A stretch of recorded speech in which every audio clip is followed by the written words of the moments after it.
nakasama ngayon. At sila Mark, Syra, Shini, Boya, Millet, Erica, Daily, Benji, and Milita. Welcome po sa ating Faith Fellowship Bulacan. At nagagalak po kami na makasama kayo. At muli, nagagalak po kaming lahat na makita kayong lahat. Siyempre po, ganoon din po sa ating mga nasa online ngayon. At samahan niyo po din kami na magpuri at magpasalamat sa ating Panginoon. Sabi nga po sa Awit 106 verse 1, purihin si Yahweh, pasalamatan siya sa kanyang kabutihan, pag-ibig niya ay tunay, laging tapat, kailanman. Tunay nga po na ang pag-ibig ng Diyos ay tapat at dakila, kaya karapat-dapat lang po na ibalik po natin ang mataas na papuri sa ating Panginoong Diyos. Tayo po munang manalangin. O dakilang Diyos, Ama sa langit, makapangyarihan sa lahat. Maraming salamat po sa dakilang pag-ibig at katapatan mo sa bawat isa sa amin. Maraming salamat po at muli ay pinagsama-sama mo kami upang magpuri at magpasalamat sa dakilang pangalan mo. Dalangin po namin na ang aming pong mga mensahe na maririnig sa umagang ito ay pagpalain mo sa pamamagitan ng buhay ng aming Pastor Tito. And we pray then, Panginoon, na buksan mo po ang aming isipan, puso, kalooban mo po kami ng karunungan upang lubos naming maunawaan ang mensahe na nais mong iparating sa amin. Dalangin po namin, Lord, na iniimbitahan namin ang iyong banal na spirito sa aming kalagitnaan. Tunay nga po na sa umagang ito, ikaw lamang ang maitataas sa aming buhay. Pinapupurihan ka namin, pinasasalamatan ka namin, at ang lahat ng ito ay binabalik namin sa mataas na pangalan po ng iyong anak na si Jesus. Amen. Yan, church. Good morning sa ating lahat. Tayo po'y magsitayo para sa ating praise and worship ngayong umagang ito. Samahan niyo po ako na awitan ng ating Panginoon. Let's all worship our God.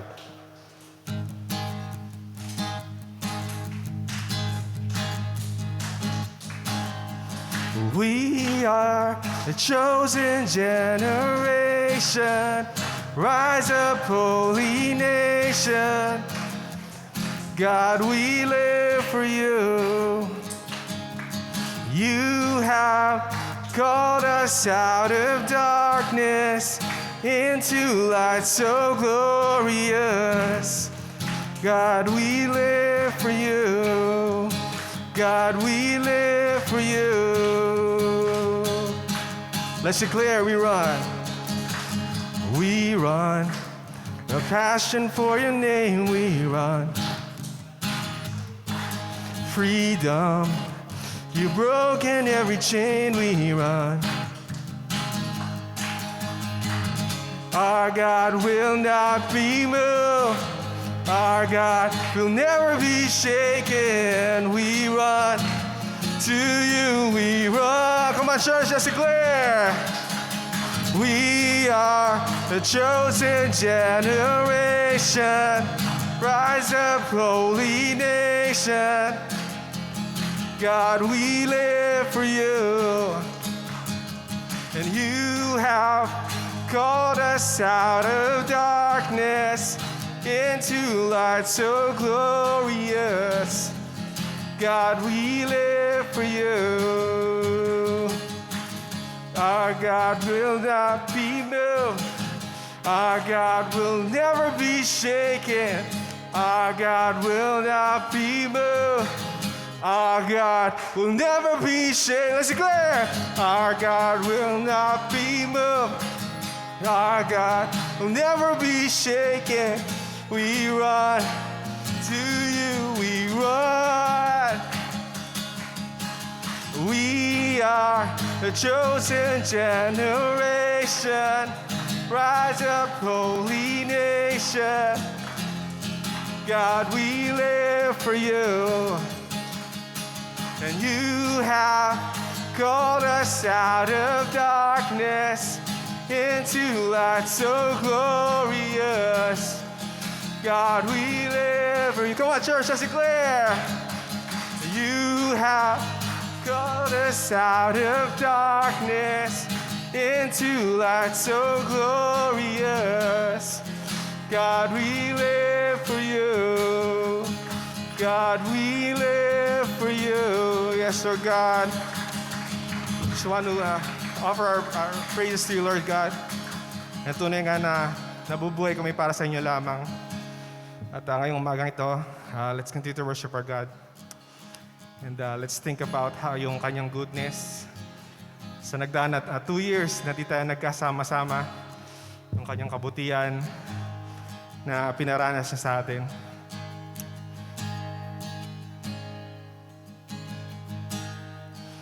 And who compares to you? You set the stars in their place. You calm the raging seas that came crashing over me. Who compares to you? And you who bring the morning light, the hope of all the earth is rest assured in your great love. You are magnificent, eternally wonderful, glorious Jesus. No one ever will compare to you, Jesus.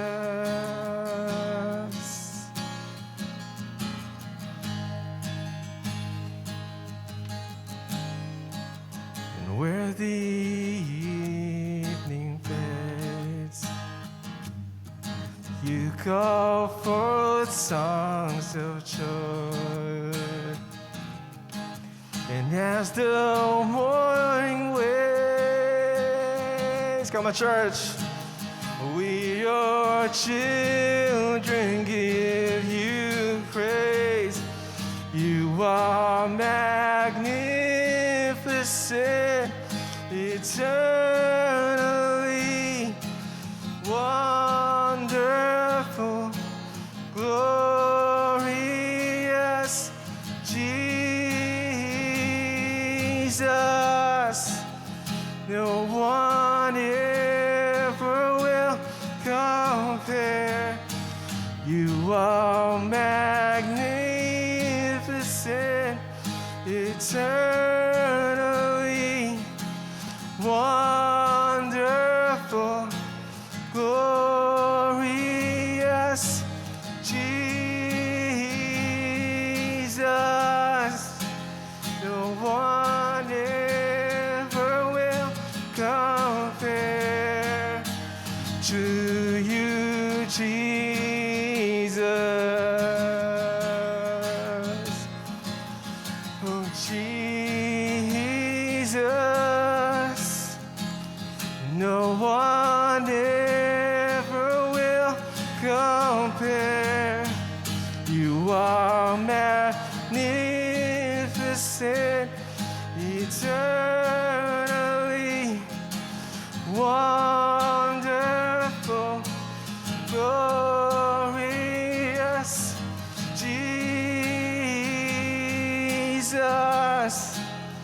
No one ever will compare to you, Jesus.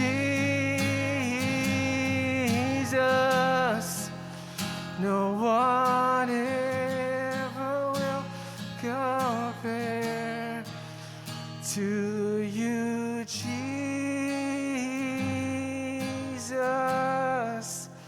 No one ever will compare to you, Jesus. Yes, Lord God. Tunay nga na no one can ever compare to you, Lord Jesus. Praise you, Lord God.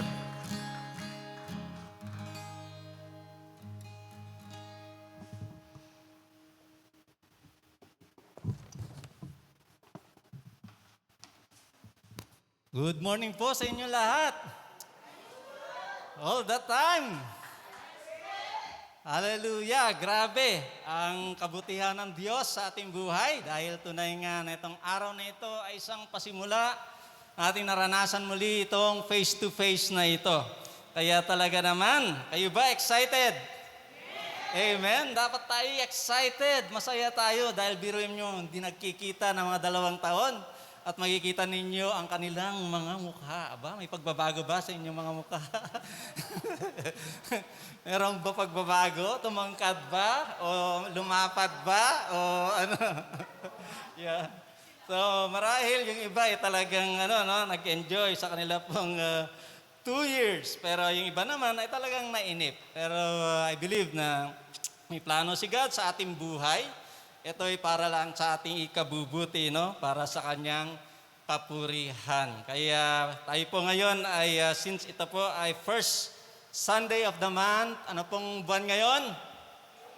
April. Mababait na bata, alam ninyo ang buwan na to. So April. So since April po ngayon ay simulan po natin ito sa panibagong kung saan yung ating pong ginagawa. Every first Sunday of the month, meron po tayong Holy Communion. So, prepare po natin ang ating Holy Communion. Okay, so, nandiyan na po ba sa inyo? Ayun. Handa po natin yung bread natin. Sa iba ka mamaya po, pati plastic, makain ninyo. Ayan.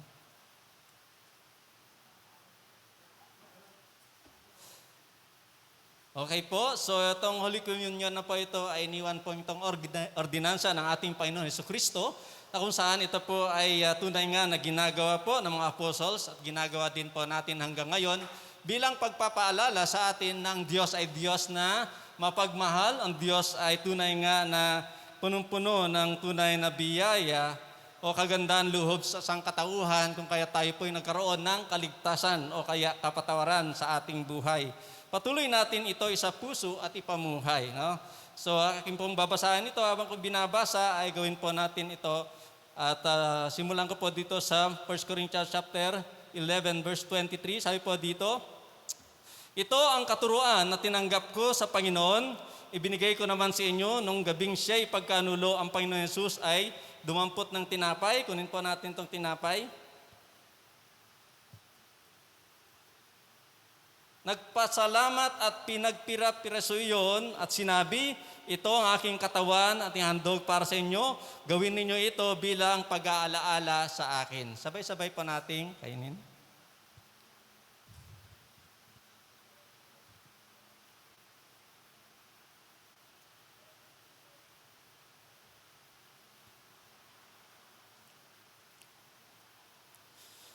Matapos maghapunan, dumampot din siya ng kopa. Ano po natin yung kopa natin? Handa po natin.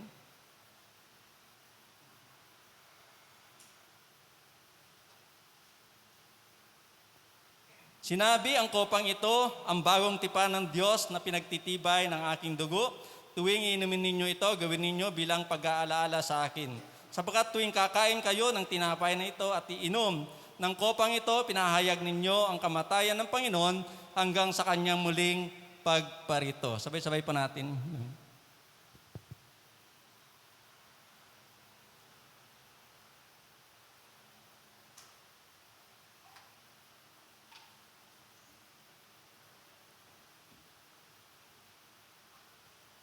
Tayo po'y manalangin. Panginoon na dakila at tapat, salamat o Diyos sa pagmamahal mo. Pagmamahal na walang katumbas, di kaya kumpara sa pagmamahal sa mundong ito. Kaya nagpapasalamat po kami o Diyos, dahil tunay Lord, kami po ay recipient ng pagmamahal na ito. Wala kami ngayon sa araw nito at wala kaming kaligtasan kung wala o Diyos yung pagmamahal sa amin. Thank you Lord, we glorify you Jesus. Thank you God. In Jesus' mighty name we pray. Amen. Okay po, bago po tayo dumako dun sa ating pag-aaralan ngayon, meron po tayo mga kunting announcement. At meron pong pinapa-announce po ni Pastor Bates sa YP po. Yan. Para sa mga YP, inimbitahan ng lahat. Meron pong tamang ako para sa tamang kandidato. Isa itong interactive voters education program kung saan ay marami kayong matututunan aral patungkol sa sarili at kung anong batayan ang gagamitin ninyo sa pagboto ngayon eleksyon. Hindi ito puro lecture kaya sigurado ito kayo ay hindi mabobore. Gaganapin ito through Zoom sa April 9, Saturday 9 to 11 a.m. Sa umaga po. Mag-abang na iba pang mga detalye sa FB page at ng YP. Mag-invite din kayo sa inyong mga kaibigan. So, yung mga iba pang mga announcement, yung pong ginagawa po natin ito na dalawang service po, ang first come, first serve po tayo. 30 lang po pwede maka-accommodate nitong ating loob, no? Itong ating sanctuary. And then, second service na lang po yung iba, no? 10 o'clock. So, make sure na inform po ninyo yung mga iba. Okay po? So, by May po, meron po tayong ministry planning. Dito po, actually sa church, no? Meron tayong planning. And then, sunod po yon ay ministry meeting. Okay? And then, makaroon po din tayo ng train and multiply. Sa mga detalye po ay bibigay po sa inyo sa darating pong mga linggo pa. Okay po. Ngayon ay dumako na po tayo sa ating pag-aaralan ngayon. Handa na ba kayo? Amen. So ngayon po, ang ating pong tema this month ay From Believer to Follower. Yun. From Believer to Follower. Ito po ay napakalaga dahil tunay nga na nung tayo tumanggap kay Jesus, hindi po natili tayo po ay believer. Nais ni Kristo na tayo ay maging tagasunod niya, follower niya. Di ba? Kaya nga po, nung siya po ay nagsabi sa ang galagad niya, nung siya ay dun sa Matthew chapter 28 verse 28 verse I think 19 to 20, sabi doon, go and make disciple. Go and make them my follower. Parang sinasabi ni Jesus ng ganun, no? Na kailangan talaga maging follower ng ating Panginoon sa Kristo ang bawat mananampalataya. Tayo ba'y mananampalataya ni Kristo? Amen. Kaya kailangan tayo maging follower ng ating Panginoon. Okay po? So, ngayon po ay nais ko pong buksan ang inyo pong Biblia o kaya Holy Gadget. Alam mo naman, may mga iba dyan na nagdadala ng Bible. No? Yun po ang po ito sa 2 Peter chapter 3 verse 18. Ayan, sabi po dito sa English.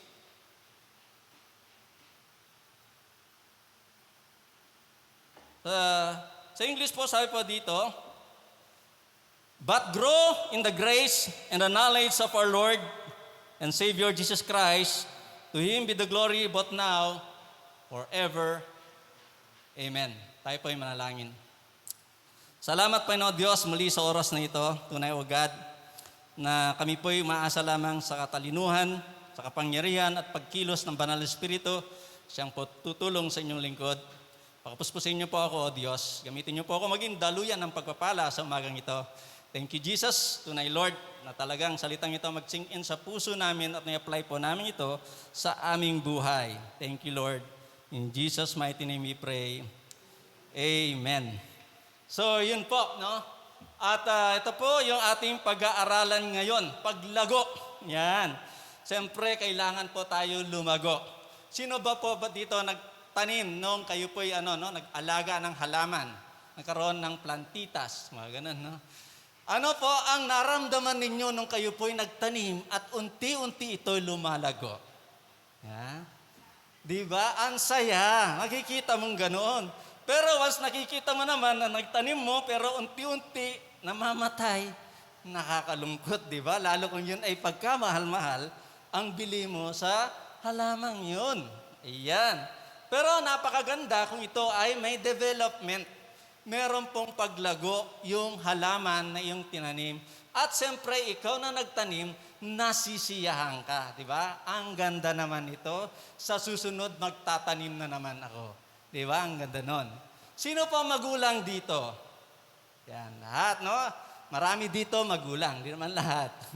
So, yun po mga magulang, pag sila po ay siyempre nagkaanak. Nung pinanganak po, yung sanggol na yon, gustong-gusto mo nang dumilat, di ba? Nung dumilat, di ba, pakiramdam nyo talaga ang saya nyo. At lalo kung ito ay dumadapa na. Huwag na nating dagdagan yun, no? At yun, kapag yun po ay nakakatayo na, ay iba na, di ba, ang dating. At lalo kung makita mo yung batang yun, ay naglalakad na. At nakapagsalita, na magandang salita, na talagang masasabi mo, wow, grabe, parang okay tong batang ito Di ba? Kung paano yung halaman na nagkaroon ng development na lumaki at talagang tumaba at umayos. Di ba? Ang gandang tingnan. Parang sabihin mo marami pang gusto mong halaman. Kung sa anak naman, ganun din nangyari, sana madagdagan pa ang aking mga anak. Siyempre, yung mga iba, ay wag na po. Marami na akong anak. Well, anyway, dito po ay pinapakita sa atin na napakahalaga ang paglago. Yung ating pong versikulo na ginamit ay ito po yung conclusion na sinulat ni Pedro sa mga Kristiyano na kung saan ito po yung mga babala at encouragement niya sa mga Kristiyano lalo sa pagdating ng ating Panginoon. Kasi meron po mga darating na mga tao na yan, nagsasabi na ganito at sila ay iniisip lang nila kundi mga makalaman na bagay. Maraming mga tao na sila ay, yung talagang kinukutya mga Kristiyano at iba pa, nasaan na ba ang iyong Panginoon? But ang tagal naman niyang sundin o kaya pa tupdin ang kanyang mga pangako. Yun ang mga maaring sinasabi at pinawarningan sila ni Pedro na may mga taong ganon. Lalo sa panahon noon at maging sa ating panahon. Malaking babala din dahil marami pong mga naglipa ng mga maling turo. At yung mga babalang yun ay maging babala din sa atin. Kaya kailangan po natin ito aralan at ano po ba ang conclusion ni Peter dito. Okay, ano pong conclusion niya doon sa binasa natin? But grow in the grace and knowledge of our Lord and Savior Jesus Christ. To Him be the glory both now and forever. Sinabing but, tingnan po natin yung konteksto. Ano po kwento dito? Ano yung sinasabi patungkol dito? Kaya yung nga yung sinasabi ko sa inyo, yung second coming of Christ, ay napakalaga na kailangan to tayo maging alerto, kailangan tayo ay mapagmatsyag at dapat tayo ay hindi tayo magpagoyo, magpadaig sa anumang mga maling mga turo. Ang dami na po ngayon mga naglipa ng maling turo. Kung kayo po ay walang paglago sa inyong pagiging Kristiyano, siguro sa susunod na mga taon, baka mapapabilang ka na sa kanila. So yun po yung warning na sinasabi dito. Kaya doon sa verse 9, sabi nga doon sa verse 9, ay maalala ko po doon, kaya hindi pa niya tinutupad ang mga bagay nito kasi hindi pa niya, kaya binibigyan niya pagkakataon na magsisi. Kaya ito pa yung una po natin.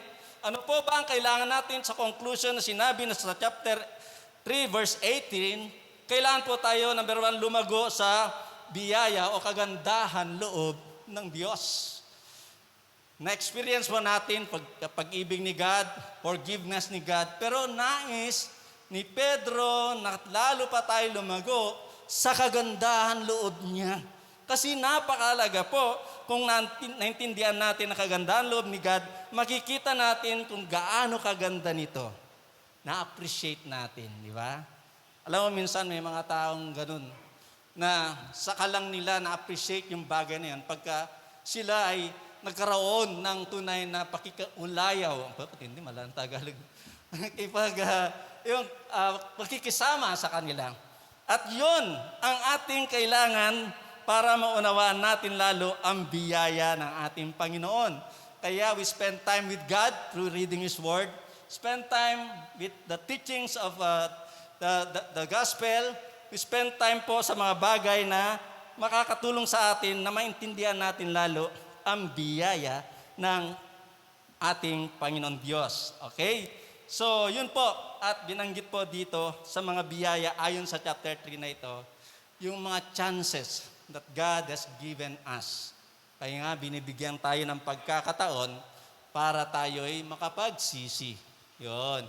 binibigyan tayo ng pagkakataon para makapanumbalik, para makapagsilbi sa ating Panginoon habang hindi pa dumarating ang ating Panginoon.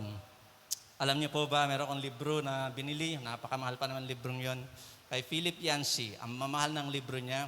Minsan pag may nanghiram sa akin, ang hirap kong ipahiram. Kasi once na hiniram nila yung aking libro, walang paa, di marunong bumalik. Ayun, kaya ang dami kong mga libro na pag hiniram ay hindi na nakakabalik. Well, sabi po doon, what's so amazing about grace? Ano po ba ang kamangha-mangha, hanga-hanga, ano pa ang gamitin natin, amazing about grace? Ipinapakita talaga doon na talagang walang iba at we are not, sabi nga doon, di na tayo deserve na mapatawad, pero pinatawad niya tayo. Di tayo karapat-dapat na mahalin ni Lord dahil tayo rebellious, pero minahal niya tayo. Ganon katindi ng grace o kaya kagandahan loob ng ating Panginoon. Kaya, yun nga po sinabi niya doon Doon sa book na yon, maalala ko, kung meron tayong mga pains, trials in life, ang sabi po doon, kung meron tayong mga ganong bagay, meron sinasabi na just a megaphone ni God sa ating buhay. So isang maaring pagtawag ni God sa atin, marahil yung pagtawag na yon ay isang tawag doon, panumbalik sa Panginoon. Pwedeng pagsisisi, pwede yung sabihin natin ay pag-surrender ng buhay. Baka minsan ay nalilihis ka na. Baka naman ay meron hinihingi sa iyo ni God pero ayaw mo ibigay yung mga bagay na yun. So minsan, may mga pain sa buhay, although sabihin natin, mga sakit, dala ng weather, dala na siguro sa kapabayaan natin ng sarili natin, at iba pa, o kaya dahil medyo nagkakaedad na tayo, o dala ng nakuha natin sa mga iba't ibang mga, yung mga, siyempre, yung mga nauna sa atin, yung mga tatay o nanay, so yung mga ganun bagay. Pero that pain, isipin po natin, baka meron pangungusap si God sa iyong buhay. At yun yung sinasabi natin na grace ng Panginoon. Na nais ka niya, na mapalapit pa sa Kanya, ayaw ka niya mapalayo, at ayaw ka niya mapahamak. That's the grace of God. Na yun ang ma-appreciate mo. Lord, thank you, God. This time, God, babalik na ako sa iyo. This time, Lord, ay ayusin ko ng buhay ko. This time, Panginoon, ay bibigay ko na yung oras ko sa iyo. This time, Lord, ay susunod na ako sa iyong tawag. Ganun po yun. Maalala ko po, ako ay nag-aaral. Ilang beses na ako tinatawag ni Lord. Ayoko. Sabi ko, Lord, meron akong sariling ambisyon. Pag nagpastor ako, di ako yayaman dyan. Ayun, gusto kong yumaman. Ayun. At that time ay, yun nga, isuko ko na lahat sa buhay ko sa Panginoon, yung sinasabi yung kanta na aking kinanta doon. Pero hindi ko in-apply sa akin, apply ko sa iba. Pero yun pala ay para sa akin. So nagkasakit ako from Monday, Tuesday, Wednesday. Di ko sinasabi na binigay ni Lord yun. Pwedeng inalaw ni Lord yun sa akin para magising ako. Okay? Para ako'y sumugot sa tawag niya. The time, first day, second day, third day, talagang sobrang payat na ako. At sabi ng ng kapatid ko na kuya ko noon, sabi niya, alam mo, butiki na lang kulang na magpirma para ikaw mamatay ka. Mga ganun, sobra. Pero whole week yon talaga, hindi ako makain, hindi ako makatulog. So yon sabi ko sa Panginoon, Lord, kung ikaw yan talaga tumatawag sa akin, Lord, pagalingin mo na ako ngayon din. Grabe, bumuhos para ang lamig sa katawan ko. Ang sarap ng pakiramdam ko, sumisigaw ako, talaga umiiyak sa Panginoon. Kahit kapitbahay ko, nalaman din nila kung bakit gano'n nangyari. Kinabukasan, nag-drop na ako sa aking pag-aaral. Lord, sabi ko, susunod na ako sa iyo. So, we praise God and thank God. Kung hindi ako sumunod sa Panginoon, ano kaya nangyari? Hindi nyo ako nakikita ngayon. Siyempre, di ba? Kung hindi ako sumunod sa Panginoon. So, praise the Lord. So, that's the grace of God na talagang patuloy na pinapaalalahanan niya tayo, patuloy na tinatawag niya tayo, dating ay kailangan po tayong mag-respond. So, naintindihan natin ang mga bagay na ito lalo kapag ating pong tingnan ang sinasabi ng banal na kasulatan na talagang sa pamamagitan ng biyaya ni God, naroon po lagi sa panahon man ng kahirapan, panahon man ng COVID, panahon man ano man pong pangyayari sa buhay natin, dahil ikaw ay lumalago sa biyaya ni God, naintindihan mo siya at lalo kang papalapit sa Panginoon, hindi papalayo. Kaya nga po, nakikita yung tunay na paglago sa yung buhay na kung saan ay talagang marami pong nakakita nito, higit sa lahat ang Diyos at nasisiyahan ng Panginoon sa ating buhay. Sabihin mo sa katabi mo, lumalago ka ba? O stagnant ka na? Di ba? Maraming nag-stop ng paglago. Di ba? Maraming na nag-stop ng paglago. Baka mamaya, di ba ganon? Naging dati, although maganda makita mga halaman na bonsai, pero yung mga halaman na hindi dapat bonsai, pero naging bonsai, yun ang mahirap, di ba? Nagugulat ka. Nag-expect ka na yung mangga na yun ay mamumunga o kaya lalaki. Pero mangga, di ba? Hindi mo mapakinabahan ng gusto, di ba? Alam na malaki ang mangga, malaki ang bunga. Para magkakasya sa isang pasulang yung mangga. Kailangan ay lumaki talaga siya at lumago. So, ganun ang pagiging Kristiyano natin. Magpatuloy tayo. Sabi doon, magpatuloy kayo sa paglago. Ayon, sa pamamagitan ng biyaya ng Panginoon. Lumago sa biyaya o kagandang loob ng ating Panginoon. Napakalaga po yon. Then, yun nga po ay lumago sa pagkilala sa Kanya. Sa pagkilala sa ating Panginoon. Napakahalaga yan dahil tunay nga nung tinanggap natin si Jesus, kailangan po natin lubusan pang makilala siya sa ating buhay. Lumalalim dapat yung ating relationship with the Lord. Hindi po yung nangihina, lumalayo at hindi mo na makikilala yung taong yun. Akala mo nung umpisa napakainit pero dahil hindi lumalim sa Panginoon, ano po nangyayari? Sila ay nagogoyo, nahahatak ng iba at maling katuruan to the point na bumabalik na sila sa kanilang mga bisyo. Kapag nangyari po yun nga po, sila ay nanampalataya pero hindi nga sila lumalim sa Panginoon, hindi sila naging follower ng ating Panginoon Diyos. Kaya kailangan po sila ay lumalim sa Diyos. Ayon po dito, grow in the grace and the knowledge of our Lord Jesus Christ. Knowledge, kailangan po natin mga kaalaman patungkol sa deity ni Jesus Christ. Sino ba si Jesus? Siya hindi lang tao, kundi siya Diyos. Ang kanyang pagka-Diyos, tunay nga napakalaga ito, kaya tayo'y nagtatrust, nagtitiwala tayo sa Kanya because He is God. Diba? Katiwa-tiwala ba ang ating Panginoon Jesus? Amen. So kailangan tayo magtiwala sa Kanya dahil siya'y makapangyarihan. Another is yung humanity. Siya'y nagkatawang tao. Siya'y nakaranas, siya'y nagutom at marami pang beses na nagpakita na kung saan ay siya po ay nakaramdam ng mga bagay, siya'y nauhaw at iba pa para maramdaman niya ang buhay ng talagang tao dito sa mundong ito. Kasi pag sabihin mo kasi Diyos siya. Yun.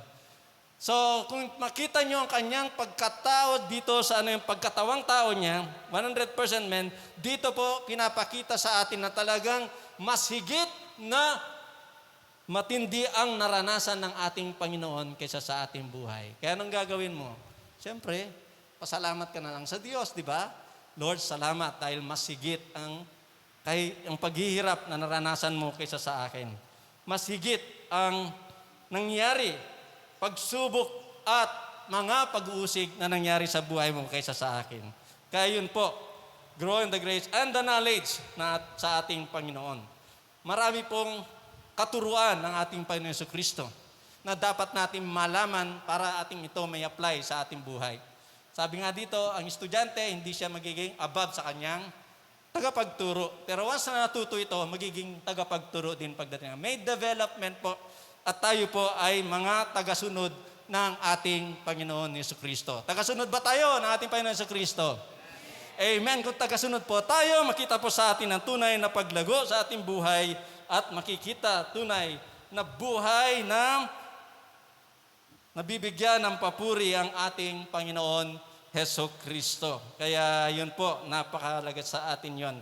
Ngayon ay dahil dyan, ang Panginoon Jesucristo ang nagmodelo, naging halimbawa, nag-ministry siya dito sa mundong ito, ay dapat natin i-apply mga bagay na ito. Kaya sinasabi ni Pedro, alalahanin niyan. Kaya but grow in grace in the knowledge of our Lord Jesus Christ. Itinuturo niya na balik ka kay Kristo. Lumapit ka kay Kristo. Mapalapit ka kay Kristo. Kailangan malalim at dapat lalo pang makilala mo si Kristo sa iyong buhay. Pag dumating man yung mga bagay nito sa buhay mo, ito yung pagdating ng Panginoon na kaya naiinip na, para bang wala nangyayari sa buhay mo. Dumating na lahat mga pagsubok, dumating na lahat ang mga tawag dito, yung away ng ibang nasyon, at dumating na yung mga earthquake nito, nasaan ka, Panginoon? Alam nyo, dahil sa mga natutunan natin ng halimbawa ng ating Panginoon Jesucristo, wala kang sasabihin kundi, Lord, anytime, kung dumating ka man, alam ko, handa ako, at ako ay patuloy na maglilingkod sa iyo. Amen po ba? Handa ba kayo magpatuloy sa paglilingkod ng Diyos kahit 20 years from now ay hindi pa dumarating ang Panginoon? Handa tayong maglingkod sa Diyos dahil tunay nga na yun po ang pagkatawag sa atin ng Diyos. Tayo po ay lumago at paglingkuran siya. Okay po, so yun, napakalaga po sa ating buhay. Ano po yung mga implication nito? Makaragdagan po bukod po sa aking mga sinabi. Napakalaga po ng implication nito. We will appreciate more His grace of God, the grace of God, kapag tayo po ay tunay nga lalo pang lumalalim sa ating pag-unawa patungkol sa biyaya ng ating Panginoon, sa ating mga inaaral, sa araw-araw, sa mga Bible studies, sa mga ganito, fellowship, at iba pa, maging sa G3. Then, hindi tayo magiging manlupaypay. We'll never get tired of serving God. Hindi tayo po manlupaypay. Rather, we'll stand firm sa ating pong mga pananalig o sa ating pananampalataya sa ating Panginoon Jesucristo. Then we will serve God in spite of. Kahit anumang sitwasyon, still tayo po ay naglilingkod sa Diyos. Hindi tayo napigilan ng pandemya. Nagkaroon pa rin tayo ng time kay God through Zoom, through online. Kaya tayo po ay nandito ngayon. I believe dahil tayo po ay lumakas, tumibay ang ating pananampalataya, tayo po ay lumago. Di tayo napigilan ng pandemyang ito, kaya naramdaman at naranasan natin paano kumilos ang Diyos sa ating buhay. So tayo po ay susunod, saan man tayo pupunta at dadali ng Diyos, dahil alam natin para sa ating ikabubuti, para sa ating ikagaganda o para sa kapurihan ng ating Panginoon. Nagnanais pa ba kayo lumago sa iyong pananampalataya sa Panginoon? Amen. Sa biyaya ng Diyos at higit sa lahat sa pagkakilala sa ating Panginoon. Kailangan po natin patuloy sa Diyos dahil alam po natin, hindi pa dumarating ang Panginoon, pag dumating na siya, stop na tayo. Di ba? Ganun naman yun. Pag dumating ang Panginoon, stop na tayo. Pero hanggat di pa dumarating ang Panginoon, we'll never stop serving at maging sa paglago natin bilang Kristiyano. Patuloy pa rin po ako lumalago sa Panginoon. Nag-aaral pa rin po ako. Patuloy ako nagpo-focus, nagbabasa ng Biblia. Patuloy ako nagbibigay ng time nito dahil sa pamamagitan nito, malalaman ko lalo ang mga lalo biyaya ng Panginoon at lalo pang mapalalim ang pagkilala ko sa aking Panginoon Jesucristo. Kaya napakalaga po yon. Kaya, katulad ng conclusion ni Pedro, but grow in the grace and the knowledge of our Lord Jesus Christ, both now. To Him be the glory both now and forever. Amen. Tayo po'y manalangin.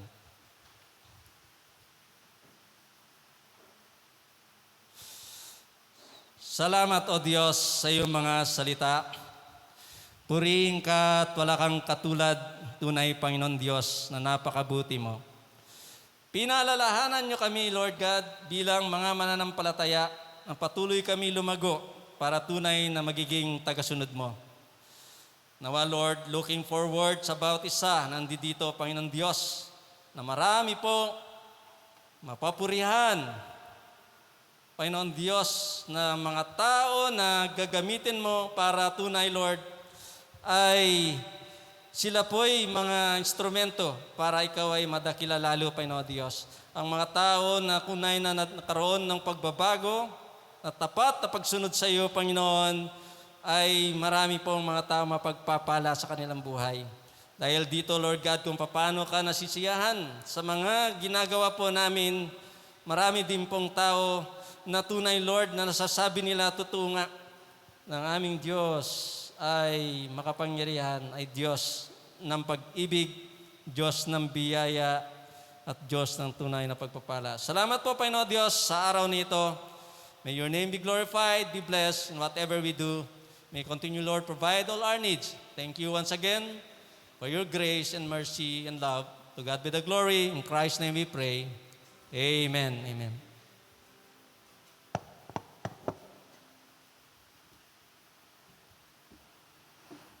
Yan, sa ating pong pagwawakas ngayong umagang ito sa ating service, let's all rise up at sama-sama niyo po tayong ibigay ng papuri sa ating Panginoon.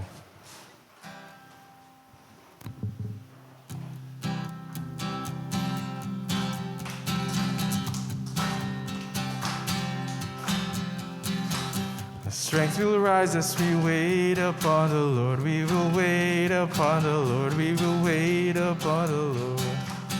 Strength will rise as we wait upon the Lord. We will wait upon the Lord. We will wait upon the Lord. Our God, you reign forever. Our hope, our strong deliverer.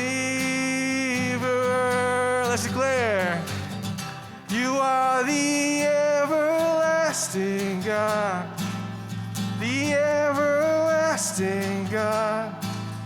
You do not faint, you won't grow weary. You are defender of the weak. You comfort those in need. You lift us up on wings like eagles.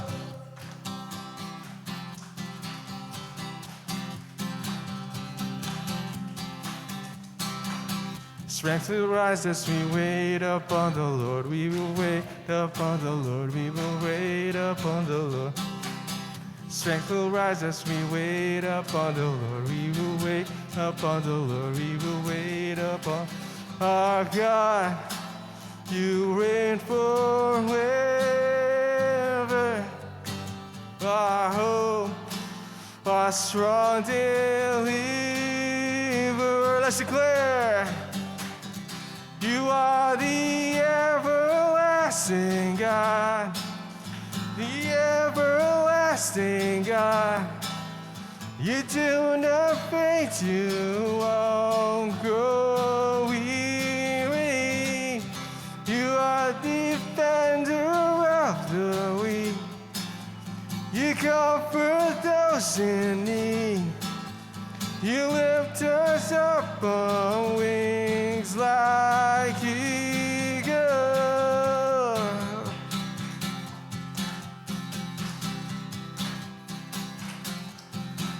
Our God, you reign forever. Our hope, our strong deliverer. Come on, church. You are the everlasting God, the everlasting God. You do the faith, you won't grow weak. You're the defender of the weak. You comfort us. Lift us up on wings like eagles.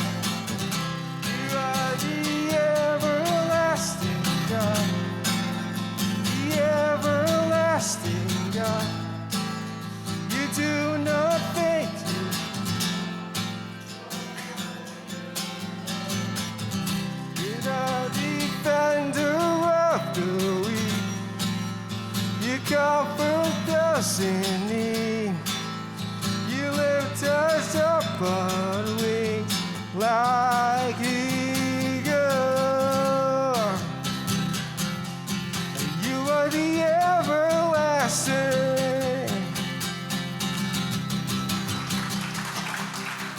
morning po sa ating lahat. God bless everyone.